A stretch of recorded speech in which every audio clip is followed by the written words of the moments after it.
Kembali lagi di channel Oyuma Desktop. Kalian dapat uang THR terus pengen rakit PC, tapi kamu merasa uang THR kamu nggak dapat banyak, jadi bingung mau rakit PC apa. Nih, aku kasih saran buat rakitan PC kere-hore yang price budget sesuai uang THR kesayangan kalian. Setidaknya rakitan ini masih bisa bermain beberapa game dengan beberapa penyesuaian pengaturan setting grafis agar nyaman mainnya.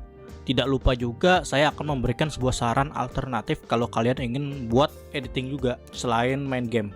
Jadinya tunggu apa lagi? Yuk disimak. Kali ini saya akan merakit PC dengan platform DDR3 sesuai budget klien yang minta. Dan untuk CPU pastinya saya memilih performa yang masih bisa diajak kerja Rodi tapi budget tidak boncos. Maka pilihan saya jatuh kepada i5 Gen 4 yaitu i5 4570. Yang berarti rakitan kali ini akan nggak jelek tapi nggak bagus juga. Kalau dilihat dari CPU ini tidak ada yang spesial karena CPU ini hanya memiliki 4 core 4 thread yang memiliki base clocknya 3,2 GHz yang seharusnya cukup buat main game-game zaman sekarang yang grafiknya medium atau ya settingannya disesuaikan agar bisa main dengan nyaman. Tapi saran saya lebih baik memilih i5 4670 atau i5 4690 yang menurut saya harganya nggak jauh beda, base clocknya lebih kencang sedikit daripada 4570 ini. Tapi kalau kalian ingin CPU DDR3 yaitu i7 Gen 4, sebaiknya saran saya jangan, dikarenakan tidak worth it untuk di harga dan performanya. Di harga yang sama, i7 4790 misalnya, kalian bisa mendapatkan i5 6500 atau i3 9100F yang platformnya sudah DDR4 serta performanya mirip, bahkan di beberapa skenario lebih unggul. Walau dua CPU itu memakai RAM DDR4 dan mobonya jelas lebih mahal ketimbang DDR3. Jadinya bagi kalian yang ingin ambil i7 di platform DDR3 itu tidak worth it kalau tujuan kalian untuk price budget. Dan ketika saya membeli CPU ini saya agak kaget karena mendapatkan stok cooler dari tokonya. Padahal tidak ada tulisan kalau mendapatkan stok cooler. Jadi lumayan buat hemat budget lebih daripada membeli cooler tambahan. CPU seperti ini sudah dipastikan barang bekas karena sudah tidak diproduksi lagi. Apalagi udah dari tahun 2017 kalau tidak salah CPU ini berhenti produksi. Tapi jangan khawatir, karena CPU adalah komponen yang jarang rusak, maka banyak toko yang memberikan garansi 1 tahun. Tapi kalian harus teliti juga dalam memilih toko, karena ada beberapa toko yang ngasih garansi di bawah 1 tahun. Nah, untuk CPU ini saya mendapatkan harganya segini. Selanjutnya untuk Mobo, karena saya pakai i5 4570 yang membutuhkan soket LGA 1150, maka saya memilih Mobo Asus H81M D Plus dengan kondisi bekas agar lebih bisa price budget lagi. Tentu saja saya pilih merek yang ternama dan tampilan BIOS yang friendly untuk barang bekas. Jadinya saya incar merek Asus. Untuk merek lain tentu saja tidak ada masalah seperti Gigabyte atau ASRock. Lainnya itu terserah Anda. Tapi kalau kalian milih mobil baru aka refurbish yang rebrand, harap kalian cari yang garansi udah 2 tahun dan dipegang oleh distributor yang ternama atau udah jelas. Walau mobil refurbish tersebut tentunya lebih mahal daripada mobil bekas. Ya paling sekitar beda 100 ribuan, ada yang bisa lebih 100 ribu lebih.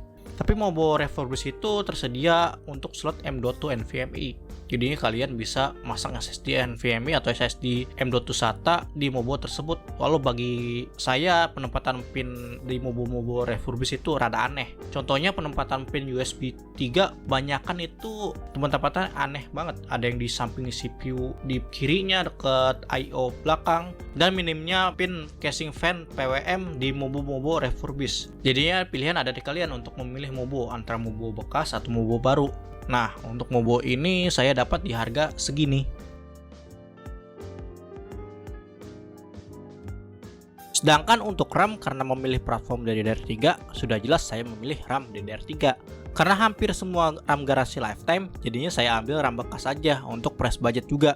Ya, walau saya nggak tahu apakah ada RAM baru atau enggak untuk DDR3 karena platformnya pun juga udah tua banget. Tentu saja saya memilih RAM dari brand yang ternama seperti SK Hynix, Samsung atau Kingston. Walau saya lebih prefer milih RAM dari SK Hynix yang model polosan dengan speed 1500 MHz di DDR3, dan saya memilih kapasitas 8x2 dengan total 16 GB. Sedangkan untuk kalian yang minat RAM dengan heatsink seperti Kingston Hyper Fury gitu, sebaiknya jangan. Harga bolehlah beberapa puluh ribu bedanya, tapi kalian nggak tahu isi RAM-nya itu beneran dari Kingston atau RAM antah berantah. Dikarenakan RAM ginian sudah marak yang jual heatsink Kingston terpisah yang tinggal ditempel ke RAM polosan. Intinya kalau kalian mau RAM yang ada heatsinknya, cukup beli RAM polosan yang terpercaya, kemudian beli heatsink terpisah, tinggal pasang sendiri. Nah, untuk RAM ini saya beli di harga segini. Untuk dapur pacu itu sendiri tentu saja saya memilih GPU yang budget di bawah 1 juta sesuai budget klien itu sendiri. Nah, setelah dicari-cari saya udah mendapatkan GPU AMD RX 580 4GB bekas dari Power Cooler dengan TDP 185 watt yang butuh 1x8 pin dengan bus clocknya yang 1350 MHz serta memori clocknya sekitar 1750 MHz, sedangkan untuk VRAM-nya 4GB GDDR5. Di atas kertas harusnya ini GPU masih cukup untuk handle game-game yang nggak memerlukan ray tracing dengan beberapa settingan agar lancar mainnya. Sebelum beli ini saya cek-cek dulu gimana itu GPU, lalu pastiin dulu varian power cooler yang mana, apakah itu varian mining atau enggak. Karena GPU varian mining display outputnya hanya punya display DVI saja, sedangkan versi consumer biasa pastinya ada display port beserta HDMI-nya. Kebetulan varian ini terdapat port display tersebut. Walau yang buat saya bingung, model GPU ini sama persis dengan varian mining, malah persis banget hitungannya. Tapi yang lebih bingung lagi, port displaynya lengkap, gak cuma DVI aja. Makanya saya pastiin lagi ke sellernya, minta tes untuk semua display output itu, apakah display itu nyala atau enggak, serta minta foto kuningan PCI-nya ada yang kegores atau patah dan semacamnya, serta minta foto backplate dan besi tempat displaynya berkarat atau tidak. Dan syukurnya aman semua dari tes display, tes main game, dan benchmarknya. Akhirnya GPU ini sampai dan dicek langsung kondisinya sesuai dengan cat atau tidak. Jadi ya pas saya cek ada karat di heatsinknya. Untungnya klien tidak mempermasalahkan karena GPU ini tidak ada masalah pas dites lagi. Ya lagian ini juga ciri khas GPU mining, jadi nggak kaget juga. Asalkan PCB-nya nggak korosi atau semacamnya, ya aman aja. Lagian untuk GPU RX 570 atau RX 580 pastinya lebih banyak varian miningnya daripada varian biasa. Bukan varian mining sih, lebih ke sering dipakai buat mining daripada buat gaming atau semacamnya. Makanya banyak varian mining dari versi GPU ini dari brand-brand ternama. Jadi kalau kalian milih GPU ini, kalian harus siap dapat GPU bekas mining. Ya karena banyak kan emang bekas mining, kalau apalagi harganya miring. Sedangkan saran saya kalau mau ambil GPU selain ini bisa ambil opsi RX 570, carinya di bawah harga 800.000 atau 900.000. Sedangkan untuk Nvidia itu sendiri kalian bisa cari GTX 1060 3GB, GTX 1050 polos atau yang TI, atau GTX 970. Tapi jangan sekali-sekali cari GTX 106, yaitu karena GPU mining dan BIOSnya sudah dimod.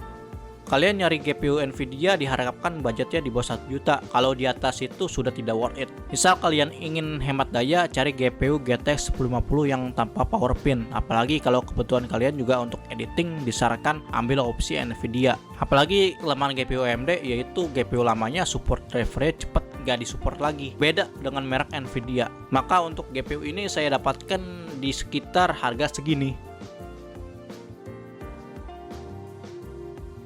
Dan untuk storage itu sendiri, saya memilih SSD SATA merek Vigen varian Rescue dengan kapasitas 128GB dengan speed standar dari SSD SATA 3 sekitar 500 MB/s untuk read-nya, sedangkan write-nya sekitar 400 MB/s. Serta klien membutuhkan SSD ini untuk kebutuhan booting OS saja. Apalagi harga SSD SATA ini bisa bilang paling murah dan garansi paling beres bagi saya, ya merek ini. Walau terkadang ada beberapa kasus, tapi after sales merek ini sangat baik, apalagi sudah berkecimpung di dunia memori yang sangat lama. Saya paling menghindari memilih storage merek antah berantah, walau nyari harga murah sekalipun, apalagi banyak kasus yang macetnya. Jadi why not mendukung produk lokal yang reputasi after salesnya sangat bagus. Untuk harga SSD ini saya beli di harga segini.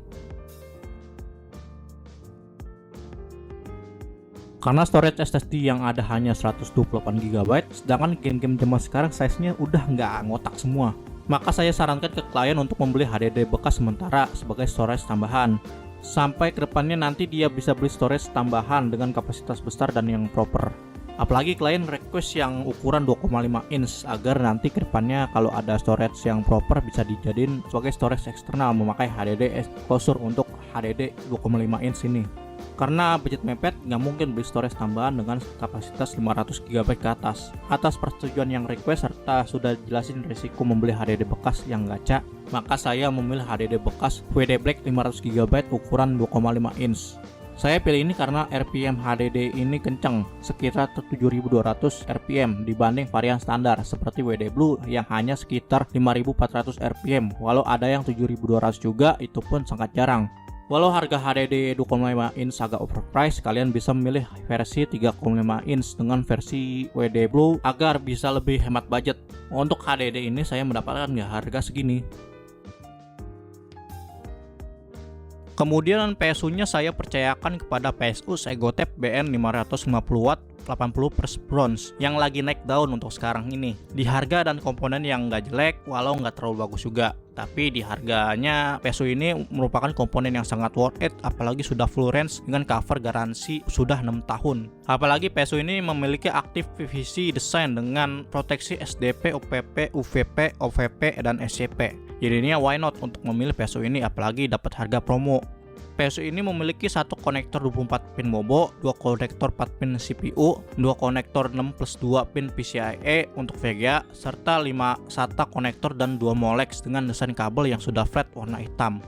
Di harga yang bersaing membuat PSU ini sangat worth it dibeli sebagai pilihan utama untuk press budget selagi SG BR500 masih naik harganya. Untuk alternatif kalian bisa ambil Segotep AN480 plus white jika budget kalian tipis. Tapi kalau kalian milih PSU itu, harap di saat memilih GPU ambil GPU yang Nvidia, jangan yang AMD. Karena suges PSU untuk RX 570 dan 580 sekitaran 450W. Walau GPU RX masih bisa nyala, jika kalian pakai AN400, lebih baik main aman daripada menyesal. Karena perlu diingatkan lagi, PSU itu adalah jantung sebuah PC. Jika PSU itu rusak, maka semua komponen bisa rusak juga kemungkinannya. Nah, untuk PSU ini saya dapat di harga segini.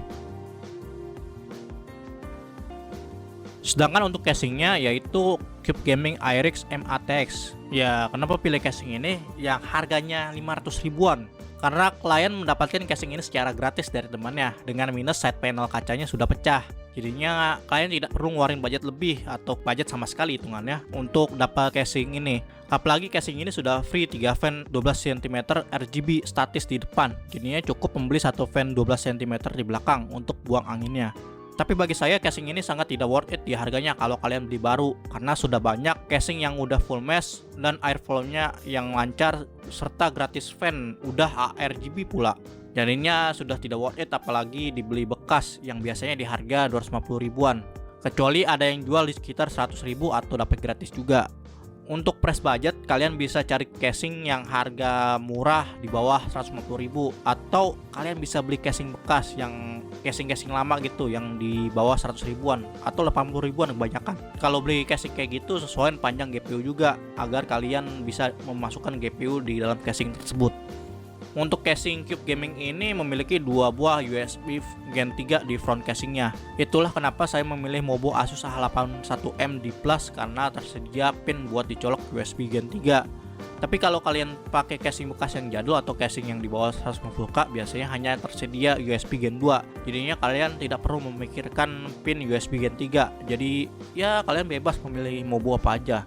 Nah, karena casing ini gratis, jadi biayanya ya gratis.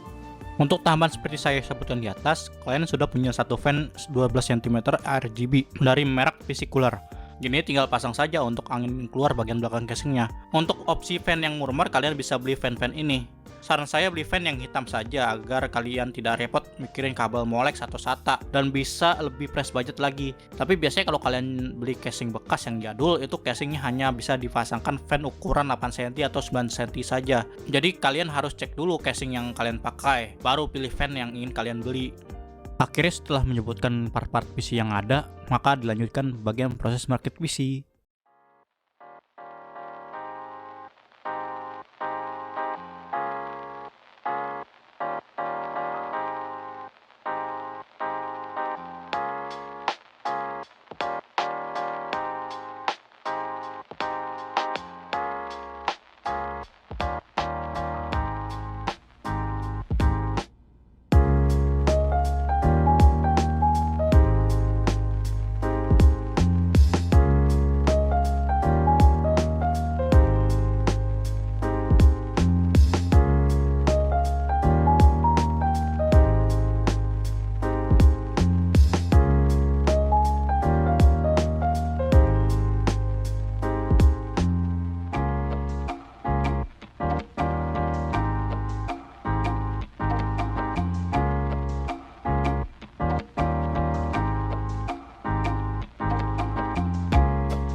Selanjutnya mari kita lihat performa dari rakitan PC ini.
Jadi gimana performanya menurut kalian? Keren kan?